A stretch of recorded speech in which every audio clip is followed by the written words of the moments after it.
हूं, लेकिन दर्शकों, यह आपको समझने की जरूरत है। आज एक नहीं 3 बिल पेश हुए।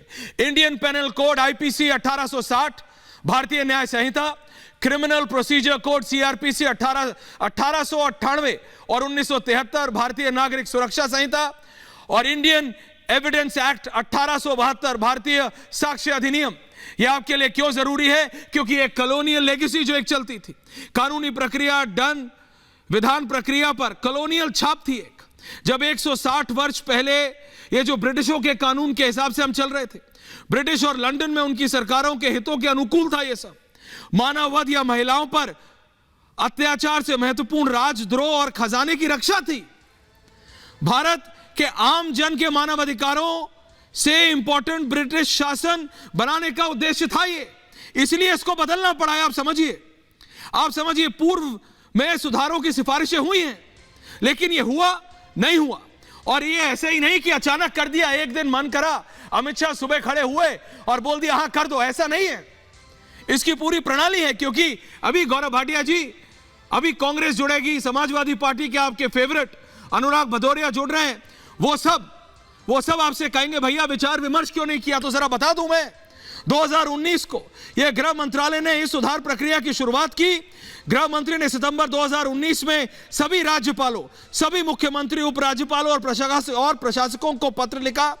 जनवरी 2020 में भारत के मुख्य न्यायाधीश, सभी उच्च न्यायपालों के मुख्य न्यायाधीशों, बार काउंसिलों और विधि विश्वविद्यालयों को लिखा। दिसंबर 2021 में माननीय संसद सदस्यों के भी सुझाव मांगे गए। बीपीआरडी ने सभी आईपीएस अधिकारियों को सुझाव के लिए पत्र लिखा। एनएलयू दिल्ली के कुलपति की अध्यक्षता में एक समिति बनाई गई, उनके सुझाव प्राप्त हुए। रत्नाकर त्रिपाठी और अनुराग भदौरिया जी 18 राज्यों, 6 संघीय राज्यों, भारत के सुप्रीम कोर्ट, 16 उच्च न्यायालय, 5 न्यायिक अकादमियों, 22 विधि विश्वविद्यालय, 42 संसद सदस्यों के सुझाव प्राप्त हुए। उसके बाद और परिवर्तन, भारतीय नागरिक सुरक्षा संहिता, इसमें 533 धाराएं होंगी। सीआरपीएस की 478 धाराओं के स्थान पे, ये नोट कर लीजिए, आप दोबारा दोहरा रहा हूं, जो भारतीय नागरिक सुरक्षा संहिता है उसमें 533 धाराएं होंगी। सीआरपीसी में 478 थी। कुल 160 धाराओं में बदलाव हुआ है।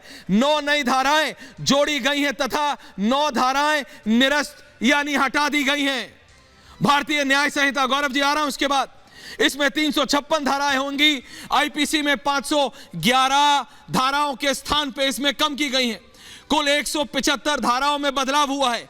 8 नई धाराएं जोड़ी गई हैं तथा 22 धाराएं निरस्त यानी हटा दी गई हैं। भारतीय साक्ष्य अधिनियम, इसमें 170 धाराएं होंगी।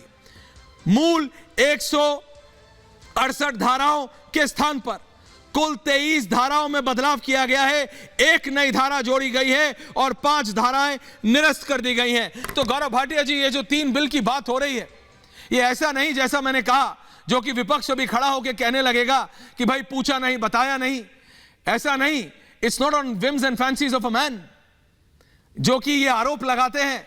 पूरी प्रक्रिया गृह मंत्रालय ने फॉलो की है, सबके सजेशंस लिए हैं, आईपीएस ऑफिसर से लेके सांसदों तक और विश्वविद्यालयों से लेके एक्सपर्ट्स तक।